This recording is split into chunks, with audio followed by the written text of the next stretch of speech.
এখানে কিছু রসুন কুচি আছে, টমেটো কুচি এবং 3-4টা কাঁচামরিচ, পেঁয়াজ কুচি, ধনিয়া পাতা। তো শুটকি মাছটা প্রথমে আমি গরম পানি দিয়ে পরিষ্কার করে নিয়েছি, কুচি কুচি করে কেটে নিয়েছি বেশ 1/2 ইঞ্চি পরিমাণে, এবং এখানে তেলের পরিমাণটা বেশি লাগবে। তো 1 মুঠ পরিমাণ পেঁয়াজ দেওয়া আছে। এখানে পরিমাণটা আমি মুখে মুখে বলে দিচ্ছি। পেঁয়াজটা সোনালি কালার হওয়া পর্যন্ত ভেজে নিতে হবে। এ পর্যায়ে আমি কিছু পানি দিয়ে দিব যাতে তেলটা ছুটে না আসে, এবং আদা রসুন বাটা, মানে এই যে যতটুকু পরিমাণ দেখালাম এই 4-5টা লোটটা শুটকির জন্য এতটুকুই প্রয়োজন, বেশি দিলে আবার গন্ধ করে। এ পর্যায়ে আদা রসুনটা আমি ভালোভাবে একটু কষিয়ে নিব। এরপর শুকনো মশলাগুলো দিয়ে দিব। 1 চামচ লবণ, 1 চামচ হলুদ, 1.5 চামচ পরিমাণ মরিচের গুঁড়া, 1 চামচ ধনিয়া গুঁড়া, 1 চামচ জিরা গুঁড়া।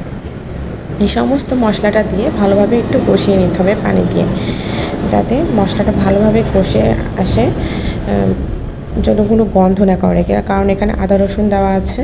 এই গন্ধটা মরে যাওয়ার জন্য আমি একটু পানি ব্যবহার করলাম, যাতে মশলাটা ভালোভাবে কষে আসে, না হলে শুকনো মশলাগুলো পুড়ে যাবে। এই জন্য পানিটা দিয়ে ভালোভাবে কষিয়ে নিতে হবে। তো আমি আপনাদের সহজেই রান্নাটা শেখাচ্ছি, যারা নতুন আছেন অবশ্যই আমার রান্নাটা দেখে আপনারা ভালোভাবে শিখে যেতে পারবেন।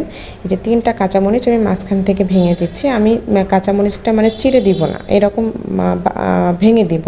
চিড়ে দিলে কী হবে, ওর যে বিচিগুলো আছে সেগুলো পরবর্তীতে মুখে বাঁধে, অতটা ভালো লাগে না। এভাবে দিলে জিনিসটা আস্তে আস্তে থাকে এবং ফ্লেভারটাও ভালো লাগে, কাঁচামরিচের যে ফ্লেভারটা সেটা ভালো পাওয়া যায়। এই যে রসুনটা আমি দিয়ে দিচ্ছি, এখানে 2টা রসুন আছে, 2টা রসুন, বড় রসুন সবগুলো মাঝখান থেকে কেটে দিয়ে দিছি। তো ঢাকা দিয়ে একটু হালকা সিদ্ধ করে নেব রসুনটা। বেশি এখানে সিদ্ধ করা যাবে না, মানে একটু জাস্ট 1 মিনিট মতো ঢেকে রাখলেই হবে হালকা আছে। এবার আমি টমেটোগুলো দিয়ে দিব। টমেটোগুলো আমি একটু নাড়াচাড়া করে দিচ্ছি, মানে টমেটোটা গলে যাওয়া পর্যন্ত আমাকে কিছুক্ষণ ঢাকা দিয়ে রাখতে হবে। যখন গলে যাবে সে পর্যায়ে আমি শুটকিটা অ্যাড করব।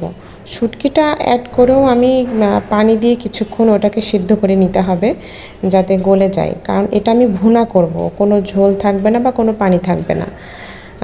এজন্য মানে তেলের উপরে এটা ভুনা ভুনা হবে। তো এই পর্যায়ে আমি শুটকিগুলো দিই। শুটকিগুলো কিন্তু অবশ্যই একটু হালকা শুকনো টেলে নিয়ে তারপর আমাকে গরম পানি দিয়ে পরিষ্কার করে নিতে হবে, না হলে কিন্তু এর যে ময়লাটা থাকে সেটা পরবর্তীতে এই রেসিপিটাতে মানে একটা উটকো একটা গন্ধ করে। যাই হোক, এখানে আমি কিছুক্ষণ অল্প পরিমাণ পানি দিয়ে দিচ্ছি, যে পানিটা দিয়ে আমার শুটকিটা আমাকে সিদ্ধ করে নিতে হবে, কারণ মাছটা টোটালি ভেঙেও যাবে না আবার শক্তও থাকবে না। তো ঢেকে দেওয়ার পরে কিছুক্ষণ পরে আমি ঢাকনাটা তুলে দেবো। আমি আর ঢাকা দিব না, এখানে ওই 2-1 মিনিট যা ঢেকে দিছি তারপর আমি ধনিয়া পাতাটা দিয়ে দিচ্ছি। ধনিয়া পাতাটা দেওয়ার পরে আমি এভাবেই এখন হালকা আছে এটাকে আমাকে সুন্দর করে পানিটা শুকায় নিতে হবে, এবং তেল ওঠা আসা পর্যন্ত।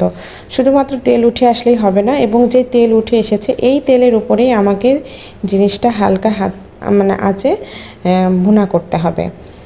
একদম মানে এই যে ফাইনাল লুকটা একদম আচারের মতো হয়ে যাবে, কোনো শুটকির গন্ধ থাকবে না, কোনো রসুনের গন্ধ থাকবে না, টমেটোর টক ভাবও থাকবে না, কিন্তু খেতে যে এত অসাধারণ হয়, আপনারা বাসায় এভাবে একবার ট্রাই করে দেখতে পারেন। আমি খুব সহজে দেখিয়েছি, এখানে কোনো হিডেন রেসিপি নাই, বা আমি যেভাবে দেখিয়েছি ঠিক এভাবেই।